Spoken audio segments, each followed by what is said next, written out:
Hi, it's Mr. Miller. I'm here to explain multiplying decimals. This is actually fun and easy to do. It's a lot like multiplying whole numbers. When you multiply decimals, as in 9/10 times 5/10, you can multiply across or up and down. I'm going to show you how you multiply it on paper first. When you multiply on paper, the first step for you is to write it up and down. So I've already written the number that was farthest left on the top, and I wrote the number 5/10 that was farthest right on the bottom. Now we're set to multiply them. When I multiply, something very important to remember is that my decimal point doesn't have to be lined up. My decimal points don't have to be lined up. There may be times where I have a decimal point in a different place, but we can still multiply the numbers. You'll find out why soon. So don't get this confused with addition. And I'll point that out in a moment. So let me multiply it. You should know the fact 9 times 5 is 45.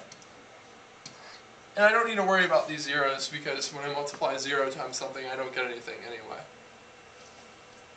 The important step and the hardest thing about multiplying decimals to remember is where to put the decimal point in my final answer. The way I find out where to put the decimal point is to look at both of my numbers, or both of my decimals. So I have 9/10 and 5/10. I'll start with the top one. To the right of my first number, I'm going to find out how many numbers are to the right of the decimal point. So I start at the decimal point and I count how many numbers are to the right. 1. Now I'm going to do the same thing below. How many numbers are to the right of this decimal point? 1. It's very important that you do this every time, because when you go from multiplying tenths to multiplying something like this,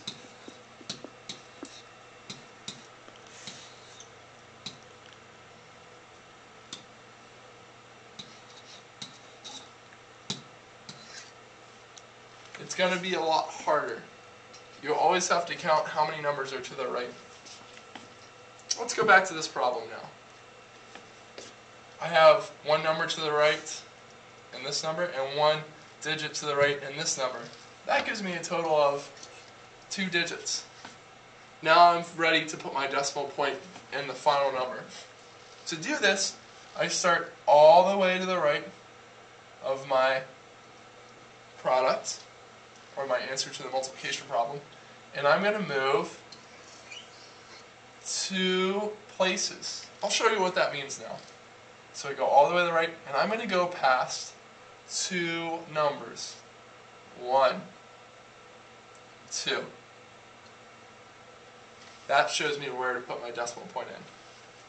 And it's always good to put a 0 in if there's nothing in front of your decimal point. That's how I find out where to put my decimal points. Let me show you what not to do. If I have that same problem and I multiply it and get the same answer,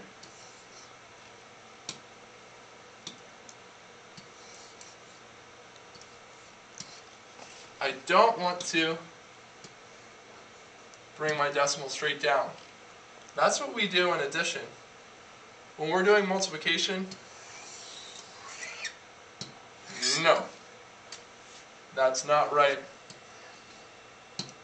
That will make your teacher sad. So remember to count the places. This will make your teacher happy. Let me show you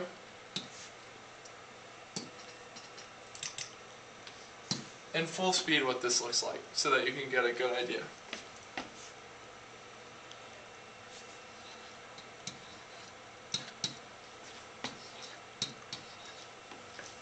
I'm going to rewrite them quickly so that instead of side by side, they're up and down.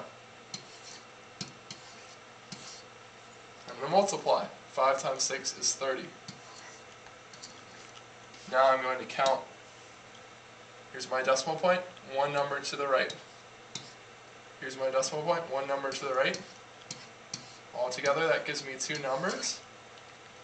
I'll start to the right of my product and move past 2 numbers. 1, 2, put my decimal point in, put the 0 in, and I'm ready to go. And you might be able to do that in your head.